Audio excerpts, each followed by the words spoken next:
तेनालीरामा हर बार अपने दिमाग का इस्तेमाल करके कुछ ऐसा करते थे कि विजयनगर के महाराज कृष्णदेव राय दंग रह जाते थे। इस बार उन्होंने एक तरकीब से राजा को अपने फैसले पर दोबारा विचार करने को मजबूर कर दिया।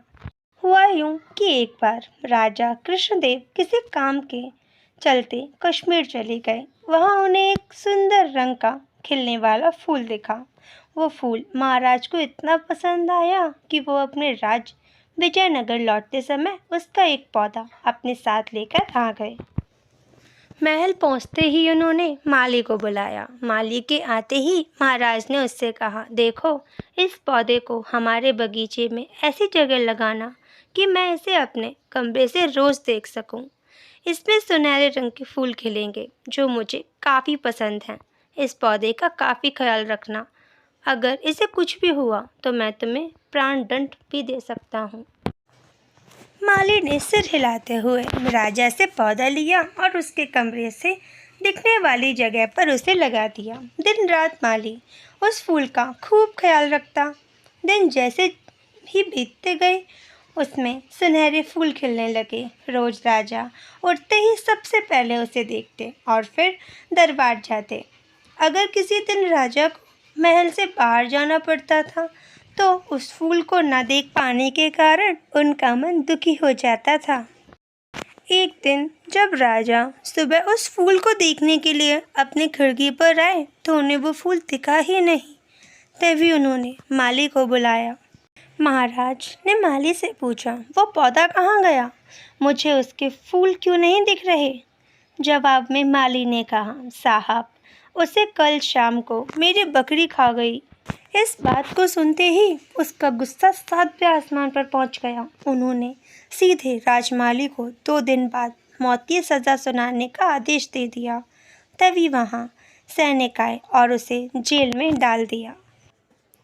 माली की पत्नी को जैसे ही इस बारे में पता चला वो दरबार में राजा से फरियाद करने पहुंची। गुस्से में महाराज ने उसकी बात न सुनी। रोते रोते वो दरबार से जाने लगी। तभी एक व्यक्ति ने उसे तेनालीराम से मिलने की सलाह दी।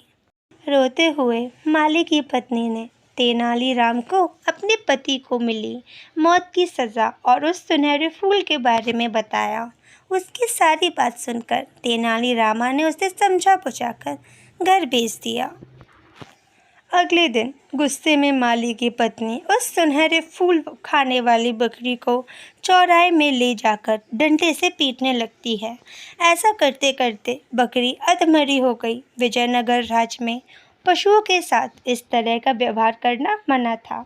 इसे क्रूरता माना जाता था। इसलिए कुछ लोगों ने माली की पत्नी की शिकायत नगर कोतवाल से कर दी। सारा मामला जानने के बाद नगर कोतवाल के सिपाहियों को पता चला कि यह सब माली को मिले दंड की वजह से वो गुस्से में कर रही है। यह जानते ही सिपाही इस मामले को दरबार में ले गए। महाराज कृष्णदेव राय ने पूछा कि तुम एक जानवर के साथ इतना बुरा व्यवहार कैसे कर सकती हो?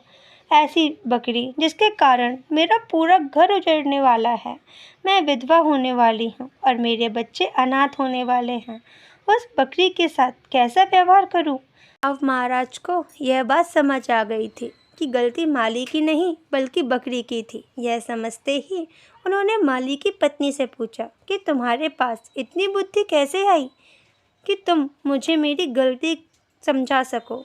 उसने कहा कि महाराज, मुझे रोने के अलावा कुछ भी नहीं सूझ रहा था। यह सब मुझे पंडित तेनालीरामा जी ने समझाया है। इस कहानी से हमें यह सीख मिलती है कि समय से पहले हमें कभी हार नहीं माननी चाहिए। कोशिश करने से बड़ी मुसीबत से निपटा जा सकता है।